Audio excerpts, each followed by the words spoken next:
Sentyabrın 27-sində Bakı şəhəri Yasamal rayonu 161 nömrəli məktəbdə 27 sentyabr anım günü ilə bağlı tədbir keçirilib. Yeni Çağaz xəbər verir ki, Azərbaycan Respublikasının dövlət himni ilə başlayan tədbirdə ilk öncə torpaqlarımızın azad edilməsi uğrunda canından keçən şəhidlərimizin xatirəsi bir dəqiqəlik sükutla yad edilib. Sonra məktəbin tarix müəllimi Gülşən Ünbətova çıxış edərək bildirib ki, 5 il öncə başlayan 44 günlük 2-ci Qarabağ müharibəsi Azərbaycan, o cümlədən dünya tarixinə qızıl rəqəmlərlə yazılmış şanlı zəfərimizin tarixidir. Azərbaycan xalqı və şanlı ordumuz Müzəffər Ali Baş Komandan cənab İlham Əliyevin qətiyyətli rəhbərliyi ilə 44 günlük 2-ci Qarabağ müharibəsində möhtəşəm qələbə qazandı. Torpaqlarımız işğaldan azad edildi. O çıxışı zamanı bildirib ki, Azərbaycan əskəri müharibə günlərində əsl qəhrəmanlıq, mərdlik, şücaət, rəşadət nümunəsinə çevrildi. Düşmənin 30 il ərzində qurduğu, milyardlarla vəsait xərclədiyi nəhəng istehkamlar qısa müddətdə darmadağın edildi. Azərbaycanın tətbiq etdiyi müharibə strategiyası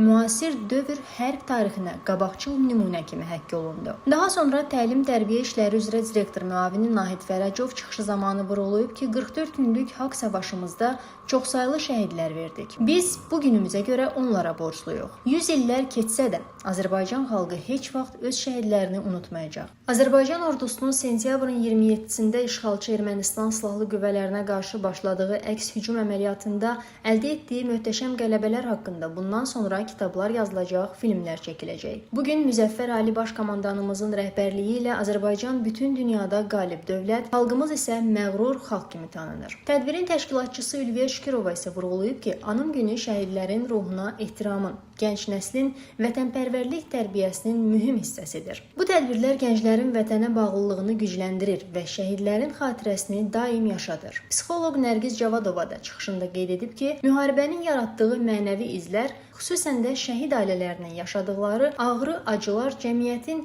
hər bir üzvü tərəfindən anlaşılmalı və bölüşülməlidir. Şəhid ailələrinə dəstək həm mənəvi borcumuz, həm də sosial məsuliyyətimizdir. Yekunda isə məktəbdə təhsil alan şəhid övladları Ceyhan Qəmbərov və Elcan Rüstəmov ataları haqda xatirələrindən danışıblar. Şəhid polkovnik leytenant Mehman Qəmbərovun həyat yoldaşı Xuraman Qəmbərova da çıxış edərək şəhidin həyat yolu, əskərlərlə səmimi münasibətindən, elinə, xalqına sevgisindən, vətən qarşısındakı xidmətlərindən geniş məlumat verib. Daha sonra şəhid Elnur Rüstəmovun həyat yoldaşı Sara Rüstəmova da tədbirin təşkilinə və şəhidin əmanətlərinə xüsusi diqqətə görə öz təşəkkürlərini bildirib. Qeyd edək ki, tədbirin sonunda şagirdlərin vətənpərvərlik ruhunda hazırladıqları slaydlar, şeirlər və mahnılar iştirakçılara təqdim olunub.